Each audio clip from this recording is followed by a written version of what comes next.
नमस्कार मित्रों, आप लोगों को विश करता हूं कि आपके लिए आने वाला समय, आने वाला साल 2026 मंगलमय हो, शुभ हो और आप खूब ग्रोथ करें और मेरे वीडियो को लाइक करते रहें। और मैं आपको धन्यवाद भी देता हूं जिन्होंने भी मेरे चैनल को सब्सक्राइब किया और लाइक किया और मित्रों से शेयर किया। आप जानते हैं कि मैं आपको नए नए फैक्ट्स लाता रहता हूं और कोशिश करता हूं कि एडवोकेसी के बारे में आपको थोड़ा बहुत पता लगे, जिससे समाज में थोड़ा सुधार आ सके और कुछ नॉलेज आपको मिलती रहे। इसी प्रण के साथ मैं आगे बढ़ता हूं। सबसे पहले मैं आपको बताना चाहता हूं, जो आज का टॉपिक है उसको मैं बाद में बताऊंगा, पर सबसे महत्वपूर्ण बात जो है वो कुछ ऐसे एक्ट्स हैं, कुछ ऐसे एक्ट्स जो प्रचलन में हैं, जैसे कि दहेज का, जैसे कि SC/ST एक्ट और जैसे कि पॉक्सो एक्ट। ये कुछ ऐसे एक्ट्स हैं जिनका जो बनाए गए थे कुछ अच्छे कामों के लिए, बच्चों को, शेड्यूल टाइप को प्रोटेक्शन के लिए, बच्चों को सेक्सुअल एब्यूज से प्रोटेक्शन के लिए, पर इनका दुरुपयोग हो रहा है। और दुरुपयोग इतने लेवल तक हो रहा है कि जो पीड़ित लोग हैं या जो पीड़ित पक्ष है उसको सजा, लंबी लंबी सजा मिल रही है। 1-2 साल की नहीं है, 7 साल से 10 साल, 10 साल से 15 साल।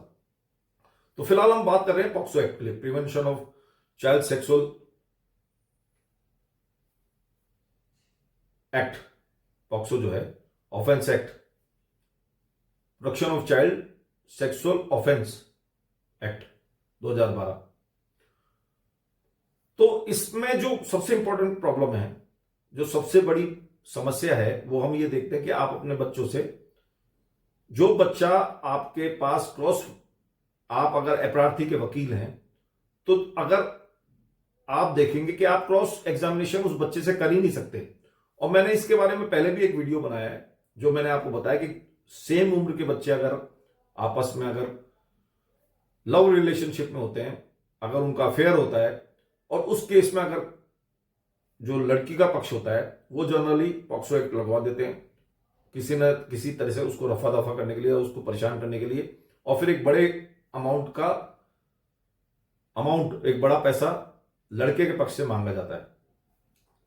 और सुप्रीम कोर्ट ने भी इसके बारे में कहा है कि आप इस तरह के केसेस को पॉक्सो एक्ट में ना डालें जहां हम उम्र लोग हैं।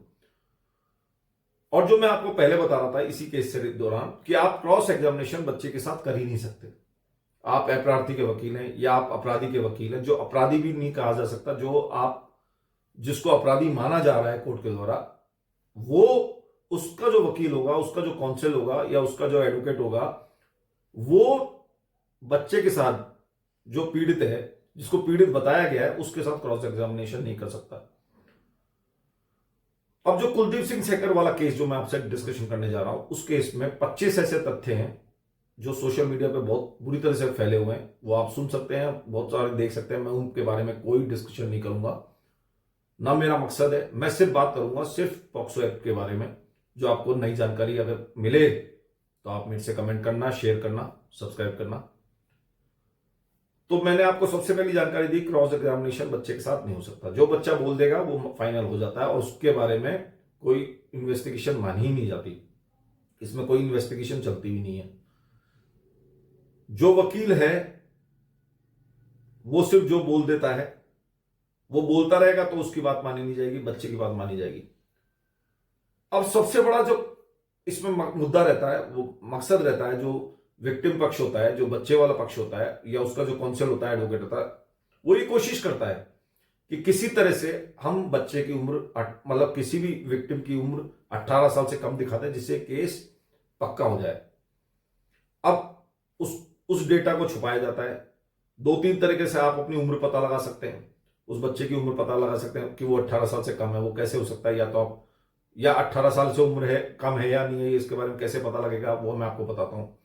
सबसे पहले आप जो रजिस्टर है, एडमिशन का जो रजिस्टर होता है, उससे आप पता लगा सकते हैं। उसको छुपाया जाता है। फिर आपके जो भी आपके डॉक्यूमेंट्स हैं, उसमें जो इंफॉर्मेशन है, उसके थ्रू आप डेट ऑफ बर्थ पता लगा सकते हैं। फिर आपके पास 10th की मार्कशीट है, उसके बारे में पता लगा सकते हैं। ये सब तथ्य जो हैं, ये सब जो इंफॉर्मेशन हैं, उसको छुपाने की कोशिश की जाती है, कई बार उसको देखा जाता है, नहीं देखा जाता है, इस तरह के केसेस थे।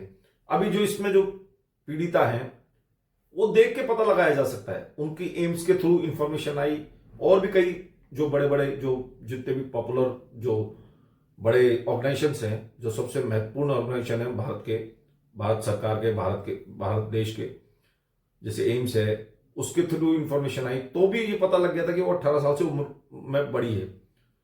हालांकि इस तथ्य को फिर छुपाया गया। तो इस तरह से सब केसेस में छुपाया जाता है और ये कोशिश करी जाती है पीड़ित पक्ष द्वारा कि इसको बच्चा दिखाया जाए। तो यहां भी इस पॉक्सो का जो एक्ट है ये अपने आप में कहीं ना कहीं कमी उजागर करता है। फिर इस पर सबसे इंपॉर्टेंट बात यह कि आप अपील करेंगे ट्रायल कोर्ट में, तो आप अपील कर नहीं सकते। ट्रायल कोर्ट हमेशा कोशिश करता है कि सजा दे दी जाए जिससे किसी तरह से पीछा छूट जाए, या सही मायने में अगर कहें तो ट्रायल कोर्ट तो ये कोशिश ये करता है कि मैं किसी तरह से इसमें सजा देके कहीं गलती, मतलब अगर 10% चांसेस होते हैं जिसमें सजा नहीं होती, 90% चांसेस सजा ही दी जाती है, जो हम लोगों ने ऑब्जर्व किया है। आप अपील के लिए जाएंगे, कहां जाएंगे? हाई कोर्ट में। हाई कोर्ट में भी अगर आप फेल हो गए तो सुप्रीम कोर्ट जाएंगे। मतलब सुनवाई इसमें होती ही नहीं है, बहुत मुश्किल होती है। अभी अब मैं आपको कह दूं किसी एक XY या Z बंदे के लिए कह दूं कि इसने रेप किया है बच्चे का, तो आपके मन में ही घृणा आ जाती है, आपके मन में ही नफरत आ जाएगी, आपके मन में नफरत आ जाएगी और आप ये सोचेंगे वाकई में यार इसने रेप किया होगा। जबकि इन्वेस्टिगेशन के दौरान उल्टा ही पता लगता है कि ये झूठा केस लगाया गया है। ऐसा कई बार हुआ है, ऐसा एडवोकेसी में हमने कई बार देखा है। हमें पता होता है कि ये अपराधी नहीं है, फिर भी उसको अपराध की श्रेणी में डाल दिया जाता है और उसके लिए सजाएं भी बहुत लंबी लंबी है, 7 साल, 10 साल, 15 साल उम्र कैद। इवन अगर वो उसको इवन अगर बच्चे को मार दिया जाए तो उस केस में तो फांसी की सजा तक का प्रावधान है।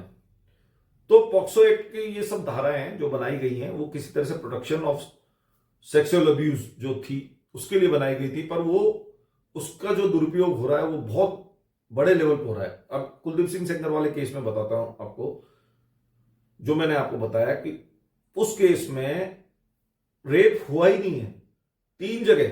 3 जगह उसने विक्टिम जो इसमें पीड़िता है उसने 3 बार अपना समय बदला रेप का। पहले उसने 11-12 बजे का बताया, जिस टाइम में उसको पता था कि वो कुलदीप सिंह सेंगर कहीं और अवेलेबल है, तो उस केस उसको माना नहीं जाएगा कोर्ट में। फिर उसने 2 बजे का बताया, वो उस टाइम भी वो कहीं और था। और फिर 8 बजे बताया। 8 बजे जो बताया, जो 8:30 बजे के समय जो बताया उसने, उस समय वो किसी से बात कर रहा था, कुलदीप सिंह सेंगर किसी से बात कर रहा था और ये विक्टिम भी किसी से बात कर रही थी। तो बात करते करते रेप, और वो भी 100 किलोमीटर दूर कैसे हो सकता है? तो इस तरह की इसमें कमियां हैं। अब सबसे महत्वपूर्ण बात जब मैं आपको बताना चाहता हूं, जो दिल्ली हाई कोर्ट के जो जजेस थे उन्होंने ही कहीं ना कहीं इस सजा को, क्योंकि अपील के लिए तो आया ही होगा ये केस उनके पास, और कुलदीप सिंह सेंगर दिल्ली में ही रहते हैं, तो उन्होंने ये सजा मुकर्रर करी थी, फाइनलाइज करी थी, और 7 साल बाद उन्होंने ही अपील सुनी। और विक्टिम जो थी वो करप्शन के चार्जेस लगा रही है जजेस के अगेंस्ट में, जजेस के खिलाफ। बताइए, जिस जज ने सजा दी तब तो उन्होंने कुछ नहीं कहा, पर जब सजा के लिए अपील सुनी और उनको बेल ग्रांट करी तो उनको ये जज करप्ट लगने लगे। अब इस तरह के करप्शन के चार्जेस अगर जजेस के खिलाफ लगते हैं तो वो कहीं ना कहीं एडवोकेसी के खिलाफ भी लगते हैं। वो हमेशा कोर्ट के या जो हमारी जुडिशियल सिस्टम है उसके खिलाफ ही माने जाते हैं, और ये कहीं ना कहीं बदनाम करते हैं, समाज में बदनाम करते हैं। और जबकि इसका कारण कुछ और होता है, उसके पीछे बहुत सारी साजिशें होती हैं और बहुत सारे कारण होते हैं।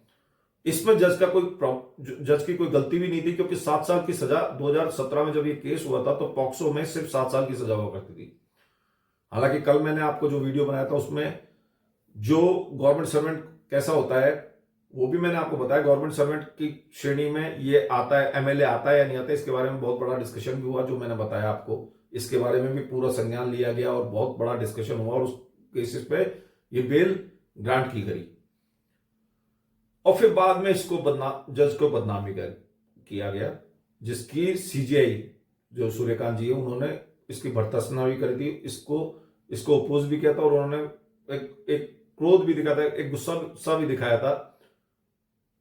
अपना जो कंटेम्प्ट ऑफ कोर्ट के हिसाब से भी माना गया था इसको कि ये इस तरह का एलिगेशन नहीं लगा सकते कि और वो किसी आइवरी के टावर पे नहीं बैठे, इस तरह का उन्होंने संज्ञान लिया। और उन्होंने फाइनेस्ट जज भी बोला था दिल्ली हाईकोर्ट के बारे में। चलो ये बात तो दूसरी बात है। अब कहीं ना कहीं मैंने पाया और मैंने जो देखा, जो मैंने ऑब्जर्व किया, और इवन सब लोगों ने ऑब्जर्व किया, सीजेआई भी कहीं ना कहीं सोशल मीडिया के अफेक्ट में, कहीं ना कहीं उनके प्रेशर में है। और उन्होंने सुना भी नहीं, देखा भी नहीं, और उन्होंने सीधे उसको अपील को कैंसिल कर दिया, स्थगित कर दिया। ठीक है, मान सकते हैं, हम हमारे लिए सुप्रीम कोर्ट सबसे माननीय न्यायालय, हम उसका स्वागत करते हैं, हम उसका रेस्पेक्ट करते हैं, उसका आदर करते हैं, उसका जो डिसीजन होता है उसका आदर करते हैं। पर कहीं ना कहीं अपील जो सुनी जाती है, जो प्रोसीजर है वो अपील सुनी जाती है, तो उसमें दोनों साइड, मतलब प्रार्थी अप्रार्थी, विक्टिम और जो उसमें अपराधी होता है, क्रिमिनल जो भी होता है, उन दोनों की बातें सुनी जाती है। इसमें से विक्टिम की बात सुनी गई कि अपील को एक्सेप्ट ना करा जाए। वहीं दूसरी तरफ जो अपराधी है कुलदीप सिंह सेंगर, उसकी बात तो सुनी नहीं गई। अभी तो उसके पास नोटिसेस गए हैं। तो यहां कहीं ना कहीं कमी महसूस हुई, और इसका मैं तो ऑब्जर्व कर रहा हूं, मैं तो आपसे सिर्फ डिस्कशन कर रहा हूं, पर पूरे सोशल मीडिया पे ये फैला हुआ है। तो कहीं ना कहीं सूर्यकांत जी को इसके बारे में ध्यान देना चाहिए। और being the head of the department, इस टाइम जो सीजीआई है, वो पूरे जो जुडिशियल सिस्टम है पूरे भारत का, उसके वो हेड है। तो उनको एक बार वो कोशिश कर रहे हैं, पूरा कोशिश कर रहे हैं इसके बारे में कि किसी तरह से इस मामले को में सही न्याय मिलना चाहिए, ये बात वो कोशिश कर रहे हैं। और आगे देखते हैं क्या होता है। इसी के साथ साथ मैं आपसे विदा लेता हूं। आपको फिर से प्रार्थना करता हूं कि आप मेरे चैनल को लाइक करें, सब्सक्राइब करें, शेयर करें, और आपके लिए आने वाला 2026 बहुत मंगलमय हो और शुभ हो। बहुत बहुत धन्यवाद। आपका दिन शुभ रहे।